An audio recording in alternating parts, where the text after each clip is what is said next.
వారంతా చూపులేని విద్యార్థులు అయితేనేం చదువులో దూసుకుపోతున్నారు. వారికి అండగా నిలిచింది నల్గొండ అంధుల పాఠశాల.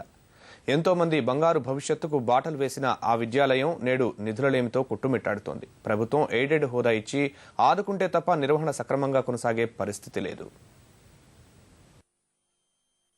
చూపులేని వారి కోసం నల్గొండ జిల్లా కేంద్రంలో development and welfare association of blind ఆధ్వర్యంలో 1991లో అంధుల పాఠశాల వసతి గృహం ఏర్పాటు చేశారు.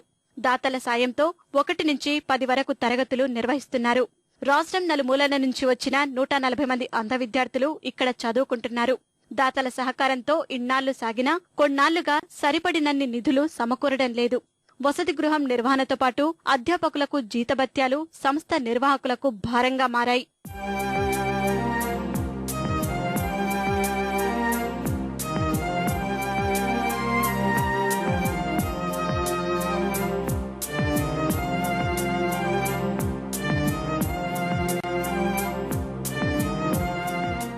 కేంద్రం నుంచి ఏటా రావాల్సిన నిధుల్లో కోత విధిస్తున్నారని నిర్వాహకులు వాపోతున్నారు. మంచి చదువు అందించగలుగుతున్నా చిన్నారులకు పూర్తి స్థాయిలో సౌకర్యాలు కల్పించలేకపోతున్నామని ఆవేదన వ్యక్తం చేస్తున్నారు. కాబట్టి రానున్న 5 ఏళ్లలో అంధుల పాఠశాలలు మూతపడే ప్రమాదం ఉన్నది. కాబట్టి ప్రభుత్వాలకు మేము విజ్ఞప్తి చేసేదంటే ప్రస్తుతం ఉన్న అంధుల పాఠశాలన్నీ కూడా విలీన విద్య ఇంటిగ్రేటెడ్ స్కూల్ చేయండి. ఎందుకంటే ఒక 50 మంది 20 మంది కంటే ఎక్కువ ఉండరు బ్లైండ్. ఎందుకంటే బ్లైండ్ జనాలు తగ్గింది, అది శుభ పరిణామం, మంచి పరిణామం.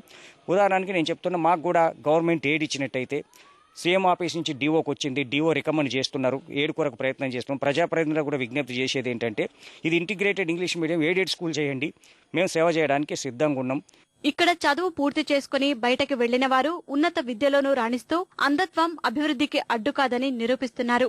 చూపులేని వారికి ఉజ్వల భవిష్యత్ అందిస్తున్న ఈ విద్యా నిలయాన్ని ప్రభుత్వమే ఆదుకోవాలని విద్యార్థులు ఆకాంక్షిస్తున్నారు. ఇంతకుముందు స్కూల్లో ఉండే కాడికి ఇక్కడ చాలా బాగున్నాయి. ఇక్కడ మాకు అన్ని సౌకర్యాలు ఉన్నాయి, కానీ ప్రస్తుతం మాకు డబ్బులు కావాలి. వస్తే మేము బాగా చదువుకుంటాం ఇంగ్లీష్ మీడియం పెట్టుకొని. 3rd క్లాస్ నుంచి ఇక్కడనే చదువుకుంటున్నాను సార్. 3rd క్లాస్ నుంచి నాకు 10th క్లాస్ దాకా అవకాశం మా స్కూల్లో ఇక్కడ. అయినా ఇంటర్ కూడా ఇక్కడనే చేశాను సార్. మాకు ఏ లోటు ఇంతవరకు అయితే ఏ లోటు లభించలేదు. మాకు ఇక్కడ ఉన్న సౌకర్యాలు ప్రపంచంలో ఎక్కడ ఉండదు సార్. మొన్న మాకు వచ్చే గ్రాంట్ కూడా ఆగిపోయింది సార్. అయినా సార్ మాకు ఎక్కడి నుంచో తెచ్చి మాకు ఏ లోటు లేకుండా చూసుకుంటున్నారు సార్.